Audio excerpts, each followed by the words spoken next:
Hi again.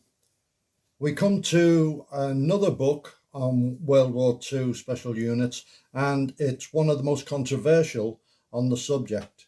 It's the name really gives the controversy, The German Penetration of SOE by Jean Overton Fuller. Now, Mrs. Fuller was a friend of Noor Inayat Khan and the family, and she wondered what had happened to her, and she decided to dig in to the whole SOE agents being deployed to France and the mystery of what happened to them, because there was a lot of disinformation. I'll quote from the introduction. It was solely to trace the fate of one person who had unaccountably disappeared during the Second World War that I started my researches into the Special Operations Executive. Inquiry into the fate of this one girl, Noor Inayat Khan, who had served in SOE under the codename Madeleine, brought me to the discovery of dark mysteries, nothing of which had so far appeared in the glossy success stories published after the end of the war. From wooden horses to dazzlingly successful secret agents, we had duped the Germans all the way down the line, so it was said, which was I was to discover wasn't entirely true. Frequently by gross ineptitude on the part of those directing operations from London, or by treachery and betrayal, the Germans have been able to dupe us. For nearly 3 whole years, they've been able to dupe us, and many cruel deaths have been the result. The book resulted in questions in Parliament, government investigations, and more than one coat of whitewash, but the truth remains.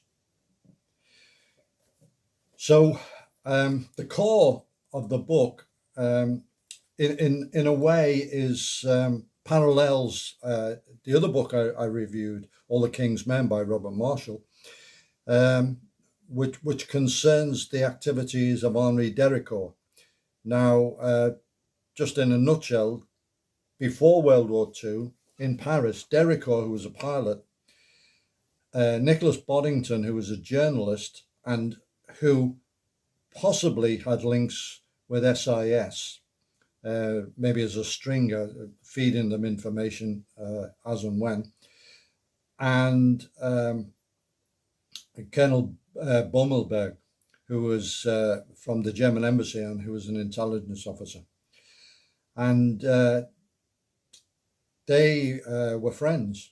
And then later in the war, Henri Dericourt fled to London and went through the process that all incoming refugees went through at the reception centres, was screened by MI5, who were very doubtful about him. They said, we can't clear him.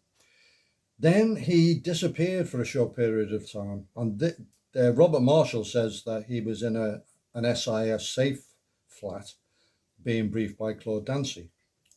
Now, this book doesn't mention that. And then he was introduced to SOE, where he became Air Movements Officer. So he was responsible for planning the French side of the operations by the Special Duty Squadrons into occupied France.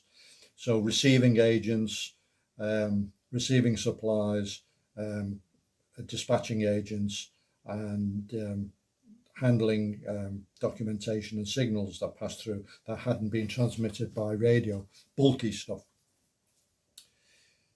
Unfortunately, he was passing this on to the Germans. The chap responsible was an SS or SD rather, Sicherheitsdienst officer, Kiefer, Hans Kiefer, who operated at 84 Avenue Bloch, which was SD headquarters. And when he rounded up agents or resistance members, quite often he had access to what they'd been telling London. And he used this in the interrogations to show that the organization they were working for was controlled by the Germans, and it was a blow to the morale. And it did lead to a lot of them cracking and agreeing to send signals back to London in what was known as a radio game. So the main network that this affected was Physician, which was the main agent. The British agent was codenamed Prosper Francis Sutter, and they were rolled up and imprisoned, and the interrogations were based on material supplied by Derrico. And that's the nub of the book, really. And then there's quite a lot of other things. For example, there was an agent, an SOE officer called John Starr, who had done 3 missions to France, was captured. He tried to escape from Avenue Foch with Noor Inayat Khan, but they were recaptured, both of them, and she was shipped off, but he was kept there, and he ended up giving his parole to Kiefer, promising not to escape, and he became sort of the link between the newly captured agents and the SD, sort of telling them, well, you know, if you cooperate, then things will go easy on you. Another part of the book which I found interesting was Jean Overton Fuller interviews lots of people. Well, one of them she interviewed was Colonel Spooner, who was in charge of security at Bewley. And, you know, it's a book we reviewed about the finishing school. And she mentioned methods that could have been used to completely securely identify who was operating a radio. It's in the book, there's charts and so on. Now, this was known to SOE signal section, but it wasn't being used by the agents or used on agent traffic. So that would have revealed the deceptions. He was unaware of that because it wasn't his signals, wasn't his remit. But one of the things that he did mention, because they used to they used to give resistance to interrogation training to the agents, and most of it was based on brutality, that they were, you know, preparing them mentally to withstand brutality for a short period of time before to give their comrades time to escape before revealing anything, because they weren't expected to withstand prolonged torture. But what he hadn't realized was how effective good treatment could be. And this was Kiefer's really stock in trade. He didn't wear a uniform. So he wasn't the image of the Gestapo thug from the movies with the black uniform and so on. He used to wear a suit.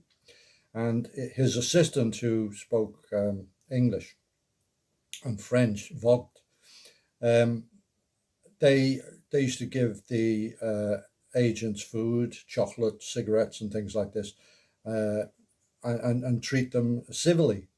And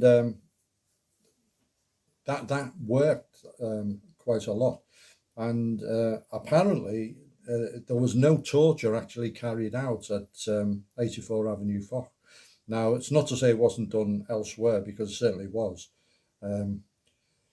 What the Gestapo and SD in Paris used to do, they actually used, according to Professor Foote, used Latvian and Ukrainian and French auxiliaries as torturers.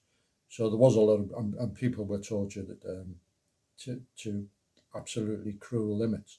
But Kiefer didn't use that, and he was very successful, possibly the most successful of the interrogators. He was executed after the war, and his name will come up in another book I'm going to be reviewing. The reason he was executed was 6 commandos were killed under the commando befehl, Hitler's order. And he handled the paperwork. He received the order and sent it on somewhere else, and he got blamed. And even the prosecutor at the trial was surprised that he was sentenced to death, and it was carried out almost instantly. There could be a suggestion that they wanted him silenced. I don't know. Then there's another interesting piece in the book, which I've never come across anywhere else. And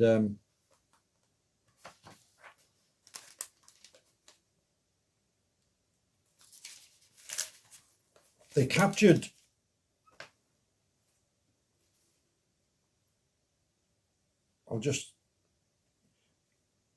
this is again Vogt, the translator and assistant to Kiefer. At the end of January 45, English or American agents were still being parachuted into our hands through our radio link with London. These agents were at our request dropped near to Lake Constance, but I do not think they were agents of the French section. I think they belonged to an American espionage service in London. Okay, so he calls an espionage, this is Gene Fuller, calls an espionage said because of something odd. The 3 agents parachuted spoke perfect German and declared themselves to be SS Sturmbannführer, and Kiefer was SS, he was in the same rank. To support their claim, they produced what they said were SS Sturmbannführer identity cards. Kiefer, to discountenance them, laid his own on the table so that they could see that theirs were different. Not put out, they retorted blandly, yours is out of date. All SD identity cards are renewable 3 monthly now. Kiefer thought this was a bluff, yet he sent Vogt to Berlin to obtain an interview to find out the truth of it with Kiefer's chief, Kopov. He says, these prisoners we have tell us our papers are out of order. Kopov's face took on a very curious expression. It had been intended to call in the existing ones and issue new ones in this form, he said, looking at the fakes. Excuse me. But none in this form have been issued yet. Plainly, he left Kopov wondering who, in the very small number of persons who could have known of the intended change, could have betrayed it to the Allies. Another mystery. And in some ways, the book does raise more questions than it answers. At this time, some of the answers will never, ever be known. But it's certainly an issue.